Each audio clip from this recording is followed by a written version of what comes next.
یہ رات شب برات کی رات ہے.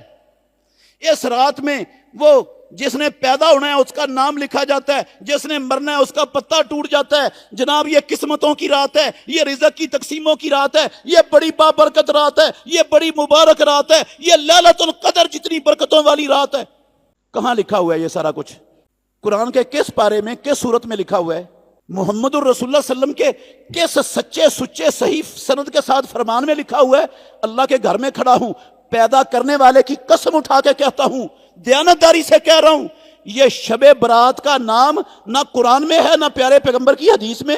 اور پیدا کرنے والے کی قسم اٹھا کے کہتا ہوں, یہ شب برات کا لفظ نہ امام ابو حنیفہ رحمۃ اللہ علیہ کی فقہ میں, نہ مالک کی فقہ میں, نہ شافعی کی فقہ میں, نہ احمد بن حنبل کی فقہ میں, نہ فقہ جعفری میں, کہیں یہ شب برات کا لفظ تک نہیں آیا. قرآن جس سے خالی, حدیث جس سے خالی, فقہ کی ساری کتابیں جس نام سے خالی, وہ نام وہ ہمارے ہاں پکا دین بنا ہوا ہے, ہم بڑی عبادت کرتے ہیں اس میں.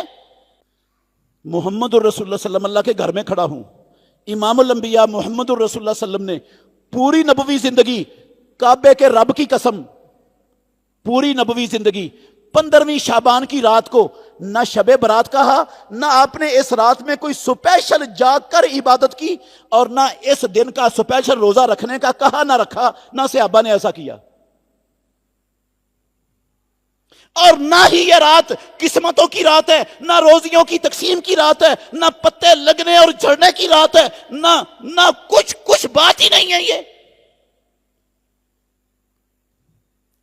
ہم ان بدعات کو, یہ دین سازی کے عمل کو جو لوگوں نے بنا دیا, رب پر بہتان باندھ دیا, نبی پر بہتان باندھ دیا, اس کو ہم دین سمجھ کے بیٹھ گئے, اور جو دین ہے وہ ہمارے قریب سے بھی نہیں گزرا. یار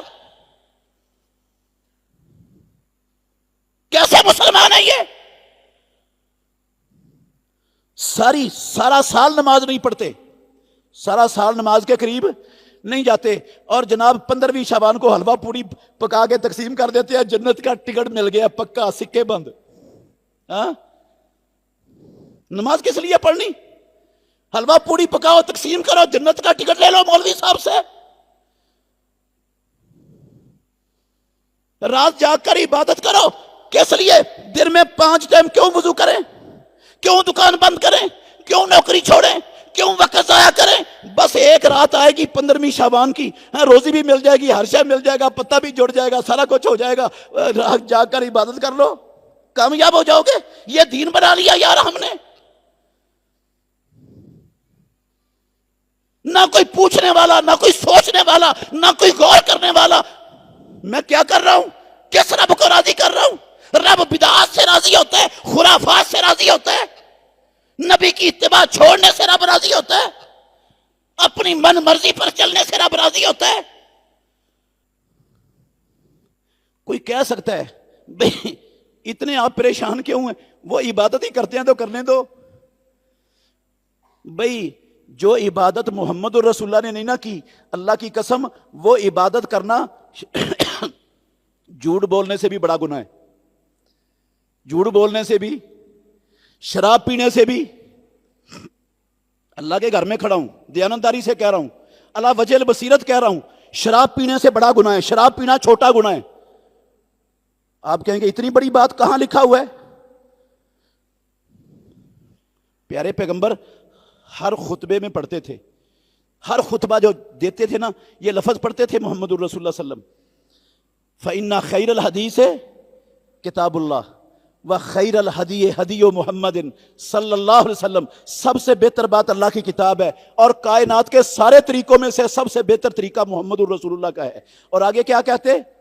فَإِنَّ كُلَّ مُحْدَثَةٍ بِدْعَةٍ, ہر جو اسلام کے اندر نیا کام ایجاد کیا ہے رب کو راضی کرنے کے لیے, جس کی دلیل قرآن میں نہیں, نبی کی سنت میں نہیں, فقہ میں نہیں, وہ بدعت ہے. کُلَّ مُحْدَثَةٍ بِدْعَةٍ وَكُلَّ بِدْعَةٍ ضَلَالَةٍ, اور ہر بدعت گمراہی ہے, اور ہر گمراہی جہنم میں لے جانے والی ہے. اس میں لفظ کیا پڑھتے تھے؟ اِنَّ شَرَّ الْأُمُورِ مُحْدَثَاتُهَا. شر الامور کا مطلب پتہ کیا ہے؟ شر اس میں تفضیل کا صیغہ ہے. جتنے گندے کام ہیں ان گندے کاموں میں سے سب سے زیادہ گندا کام دین میں اضافہ کرنا ہے. شراب بھی گندا کام ہے, زنا بھی گندا کام ہے, دین میں اضافہ کرنا بھی گندا کام ہے. کیونکہ دین میں اضافہ کرنے کا مطلب ہے رب نے خیانت کی نعوذ باللہ, یا رب بھول گیا, یا نبی نے خیانت کی نعوذ باللہ. مجھے مولوی 14ویں صدی کے مولوی کو دین کا پتہ چل گیا کہ اس کام سے بھی رب راضی ہوتا ہے, یہ بھی کرنا چاہیے. یہ ان سے گندا کام ہے. شر الامور, جتنے گندے کام ہیں, گندے کاموں میں سے سب سے بدترین کام دین میں نیا کام ایجاد کرنا ہے.